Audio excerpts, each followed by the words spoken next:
Welcome. The topic we are presenting is author's rights and open access. Don't just click agree, know what you're signing. This session is co-presented by two librarians, myself, Ludwig Sugiri, and my colleague, Elaine Tam. The session is recorded and will be uploaded to the University of Sydney Library YouTube channel.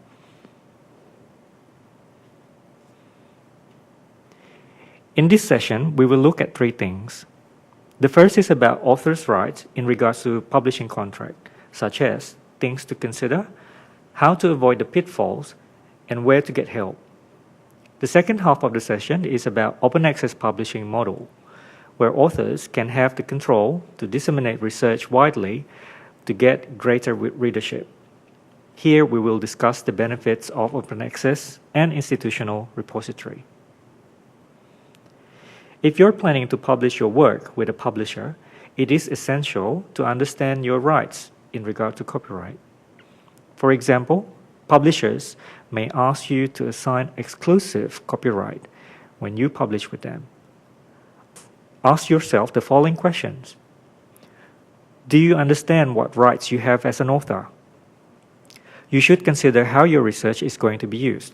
Right to reproduce, right to distribute, right to display publicly, for example, using the chart that you have created and published for teaching or workshop. Right to perform publicly for musical or dramatic works. Before entering into a publishing agreement, think about what outcomes you want to achieve. Non-exclusive license agreements allow more flexibility in the use of your research. Read and understand publishing agreement before you click. You may be required to give consent and agree with terms and conditions before your work is being published. The process of accepting publishing agreement can be done these days by clicking or ticking I accept or I agree. It is very common these days in our daily online activity to have a pop-up screen box that asks users to agree or accept before you move on to the next page without the dialogue explaining the details. It is almost becoming intuitive to move the cursor and click. Do you know what you are accepting or agreeing to? Will you retain your rights to use academic works? Can you use your published research for your own teaching? Are you planning to share your works with other researchers? Are you intending to deposit a copy in your institution repository? Knowing what you are agreeing when publishing your works is important so that you can avoid the pitfalls such as loss of rights or loss of control over your work. As an author, you need to be careful that you do not sign your rights away to an organization with a poor academic publishing reputation, especially if it does not properly showcase the quality of your research. Damage to reputation. Many of the publishers that acquire work through unsolicited offers do not follow quality assurance procedures, such as a robust peer review process and editorial workflow. Waste of effort. With little or no peer review or editing, a work may not be eligible for HERDC, Higher Education Research Data Collection, or ERA, Excellence Research Australia. Your time and effort may have been wasted with your rights taken away. You may have lost control over your work, leaving you with very limited opportunity to republish. Where to get help and seek advice on copyright? If you are planning to publish your work with a publisher, it is essential to understand your rights. Where to get help and seek advice on copyright in the context of publishing? For more comprehensive information, see the university's copyright guide. In particular, see the section on protecting your work. We have more information on the library website. Visit the link at library.sydney.edu.au/help/copyright.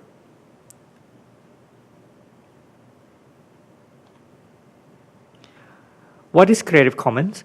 Creative Commons is a set of licenses that help you legally share your research. Creative Commons gives the public permission to share and use your creative work on condition of your choice. You can use Creative Commons licensed materials like open access journal articles as long as you follow the license condition.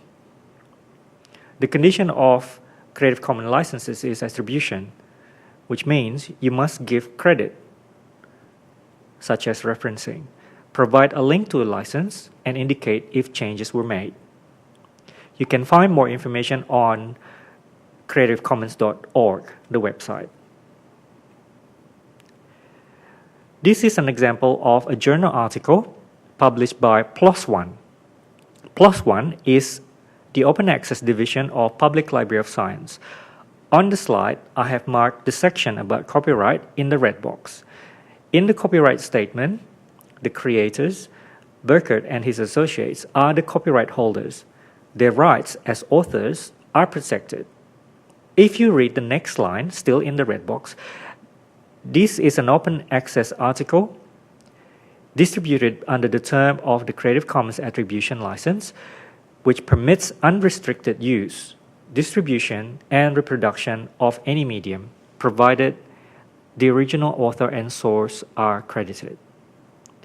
I'm going to hand over to my colleague Elaine Tam, who is going to explain aspects of open access. In these days, I always go to internet to search for information. I'm sure you also do the same thing. So, in a way, we all benefit from open access. Like this diagram, I found it from the internet. It is created by someone. However, I'm allowed to use it in my presentation. I do not need to seek permission from the creator because it is shown here that it is under the Creative Commons CC BY license. That means it is free for sharing. I can use it to build upon the material for any purpose as long as I attribute the work or I reference it in my work. As my colleague mentioned, you can find more information about different Creative Commons information from the website. You may like to have your publication or thesis available as open access, which allows you to share your research openly and widely. The benefit of open access: it is freely available on the internet. The general public can access your scholarly research findings. The practitioners can apply your findings in their work. This will increase exposure of your research. More researchers will read and cite your paper. As a result, you will get higher citation counts. It helps to maximize your research impact. It complies with funding requirements.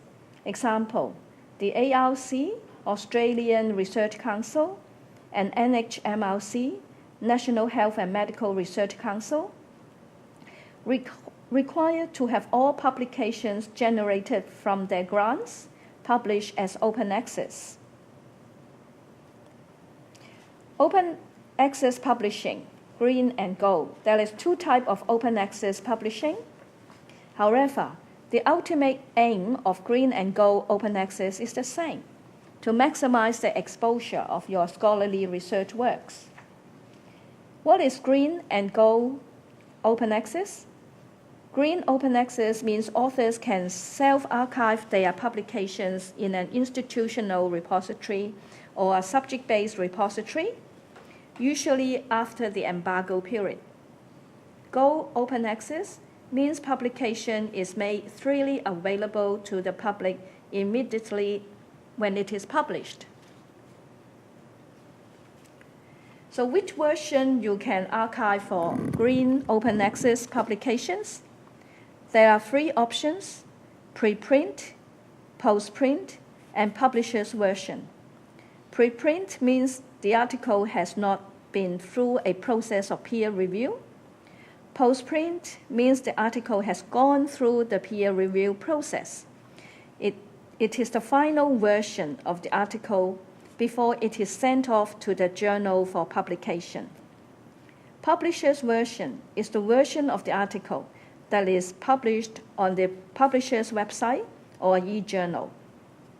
It all depends on the publisher's policy, that which version is allowed for self-archiving. There is an online tool called SHERPA RoMEO, which allows us to check the publisher's policy on copyright for self-archiving. It is very easy to search. You can search by journal title or ISSN. SHERPA RoMEO uses different color coding to show publishers' archiving policy: green, blue, yellow, and white. You can read the details in the database. For example, this title, Mechatronics, it is a green journal. Green journal means authors can self-archive papers, but you have to check which version to archive. For this journal, both preprint and postprint are okay to archive, but not publisher's version. We encourage you to archive postprint version, as it is the final version of the article. Also read information in general condition. Like this journal, authors can self-archive postprint on author's personal website. Authors can self-archive postprint on open access repository after the embargo period of 12 months. Some journals are not found in SHERPA RoMEO, or the information you needed is not clearly explained, like this title, American Journal of Rowan Genealogy. The archiving status is unclear with question marks. In this case, we have to check the publisher's or the journal website to look for more information, such as information for authors. Here is the author information pack for the journal Mechatronics. It has information on author rights, open access, users license, etc. The University of Sydney supports open access to scholarly literature produced by researchers of the university. You can make your work available as open access by self-archiving in Sydney eScholarship repository. It is a free institutional repository for researchers. It is linked in the library website. It is long-term preservation. It secures and archives digital content connected with your research work, including text, audio, video, images, datasets, and more. It is easy to upload your work to the repository. It enables managed use, reuse, and repackaging of digital content. The content in the repository is searchable locally in the university and as well on the internet. Since it has a worldwide audience, it helps to increase visibility of your research output. It complies with grant application requirement to make your publication available as open access. It has a long-term stable URL that can be used in a citation to link the items in the repository. So you can include the URL in your publication list for your resume, grant applications, or author's personal website. It also offers statistics. You can track the view and downloads of your work. Example, the total views, total visits per month, top country views, even the top city views. To summarize our presentation, don't just click agree, read carefully, and know what you are signing. Do not sign away your rights as authors. Agreeing without understanding the publishing agreement might result in loss of rights and loss of control over your own work. If your aim is to share your knowledge beyond academia, share your research with Creative Commons and open access, your rights as authors are still intact, and you can decide how your research can be shared and acknowledged. Open access allows wider readership, promote dissemination of research freely and openly. Sydney eScholarship Repository is the institutional repository of the university. We support green open access to comply with funders' requirements and maximize your research impact. The liaison librarians provide assistance to researchers in locating information in open access, use of tools such as SHERPA RoMEO, access to Sydney eScholarship repository. We also have experienced library staff working in Sydney repository and copyright teams. So please feel free to contact your liaison librarians or visit the library website for more information. Here I end our presentation. Thank you.